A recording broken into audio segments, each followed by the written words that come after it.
Sa pakikipag-usap sa gurubesat ng Vishnu Society tungkol sa paglabag sa karapatang pantao, ipinagdiriwang sa buong mundo ang pag-aalis ng pang-aalitin.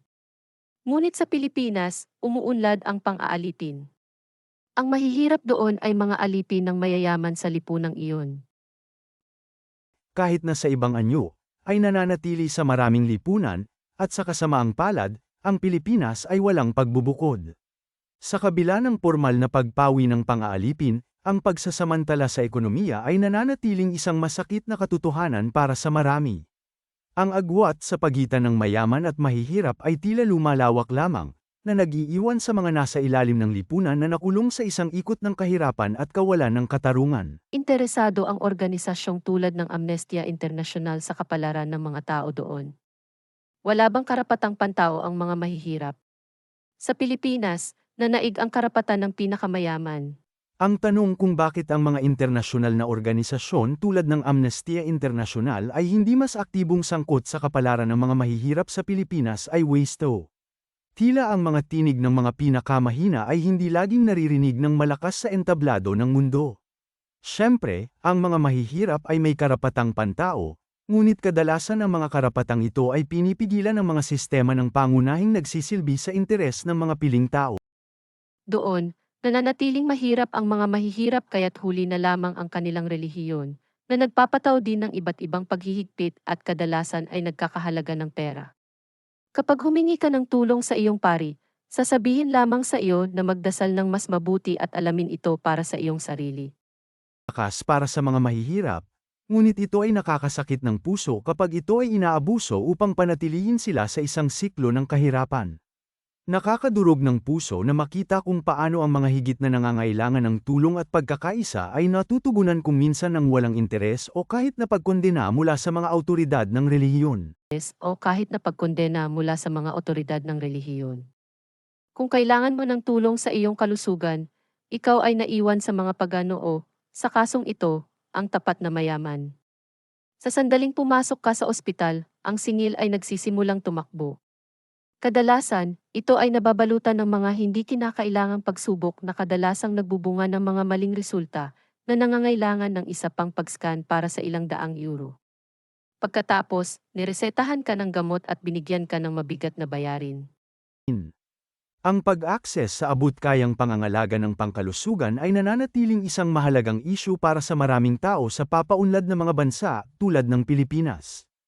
Ang katotohanan na ang pagpasok sa isang ospital ay madalas na nagreresulta sa isang hindi mabata na pasanin sa pananalapi ay nakababahala. Inilalantad nito ang hindi pagkakapantay-pantay na malalim na nakaugat sa mga sistema ng pangangalaga ng pangkalusugan ng maraming bansa, kung saan ang mga hindi kayang bayaran nito ay ang dapat magbayad ng malaki. Maraming bansa, kung saan ang mga hindi kayang bayaran ito ay ang dapat magbayad ng malaki. Sa maaga, ito ay kilala na ito ay hindi maaaring matugunan. At pagkatapos ay darating ang napakatalino na solusyon. Ang bata, sa kasong ito, ay nakaprenda hanggang sa mabayaran ang bayarin.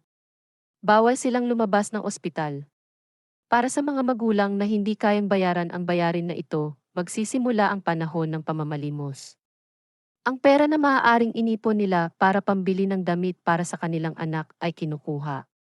Ipinagbibili ng mga ina ang kanilang mga katawan. Ang mga ama ay nagtatrabaho araw at gabi. Kumukuha sila ng mga pautang at patuloy na tumataas ang bayarin. Alam ng ospital na ginagawa ang lahat para makalikom ng pera. Hindi nakakagulat na pinalaki nila ang bayarin.